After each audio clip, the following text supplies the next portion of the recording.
Hi எல்லாருக்கும் காலை வணக்கம்.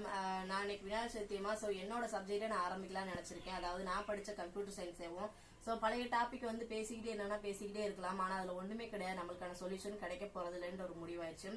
நான் பிஎஸ்சி பிஎட் முடிச்சிருக்கேன், கம்ப்யூட்டர் சயின்ஸ் தான் முடிச்சிருக்கேன். 6th to 10th வரைக்கும் இப்பயுமே இன்னும் கொண்டு வரவே இல்லை, அதுக்கான போராட்டங்கள் தான் போய்கிட்டு இருக்கு. என்னோட இதுல எனக்கு தெரிஞ்சு எல்லாமே போராட்டங்களா தான் போய்கிட்டே இருக்க தவிர ஒரு சொல்யூஷன் கூட இப்ப வரைக்கும் வர கிடையாது. அதனால என்ன பண்ணலாம்னு பாத்தீங்கன்னா, நானேவும் எனக்கான தெரிஞ்சதை நான் மெட்ரிகுலேஷன் ஸ்கூல் புக்கை வாங்கி நானே 6th to 10th இருந்துன்னா எப்படி இருக்கும் அப்படின்ற ஒரு, ஏன்னா அவங்களா தனித்தனியா அலாட் பண்ணி வச்சிருக்காங்க கம்ப்யூட்டர் சப்ஜெக்ட்னு கொண்டு வந்தா எப்படி இருக்கும் அப்படின்றத. ஆனா கவர்மெண்ட்ல அது இன்னும் கொண்டு வரல, கொண்டு வந்தா பெட்டரா இருக்கும். சரி வாங்க போலாம். அதாவது சிஎஸ் கம்ப்யூட்டர் அப்ளிகேஷன் தான் 6th ஸ்டார்ட் பண்ணிருக்காங்க.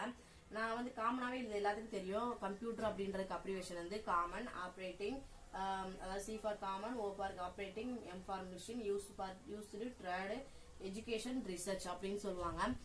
இதோட இன்ட்ரோடக்ஷன் அப்படின்னு பாத்தீங்கன்னா, அதாவது கம்ப்யூட்டரோட இன்ட்ரோடக்ஷன் அப்படின்னு பாத்தீங்கன்னா, கம்ப்யூட்டர் நம்மளுக்கு ரொம்ப ஒரு அரிதான ஒரு கிஃப்ட் மாதிரி சொல்லலாம். கடவுள் கொடுத்து, அதாவது இப்ப சுச்சுவேஷனுக்கான கிஃப்ட்னு சொல்லலாம். அது நல்லதுக்கானது வழி கொடுக்கும், கெட்டதுக்கான வழியை நம்ம ஏற்படுத்திக்கிறது. ஏன்னா நம்ம தான் கண்டுபிடிச்சோம், மனுஷங்களால கண்டுபிடிக்கப்பட்டதா, மனுஷங்களாலதான் அதை எப்படி எந்த வழியில கொண்டு போகணும் அப்படின்றத நம்ம தான் யோசிச்சு செய்யணும்.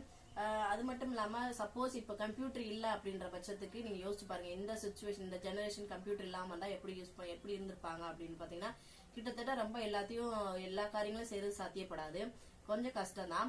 ஆனா கம்ப்யூட்டர் ஒன்று வந்ததுக்கு அப்புறம் எல்லாமே ஈஸி ஆயிடுச்சு. கம்ப்யூட்டர் எதுக்கெல்லாம் யூஸ் பண்ணுவாங்க, எங்கெங்கெல்லாம் யூஸ் பண்ணுவாங்க நம்மளுக்கு காமனாவே தெரியும். குழந்தைங்களை பொறுத்த மட்டும் நான் சொல்றேன் எங்கெங்க யூஸ் பண்ணுவாங்க அப்படின்னு பாத்தீங்கன்னா, குழந்தைங்களுக்காக இது நான் சொல்றதுனால குழந்தைங்களுக்கு சொல்றேன்.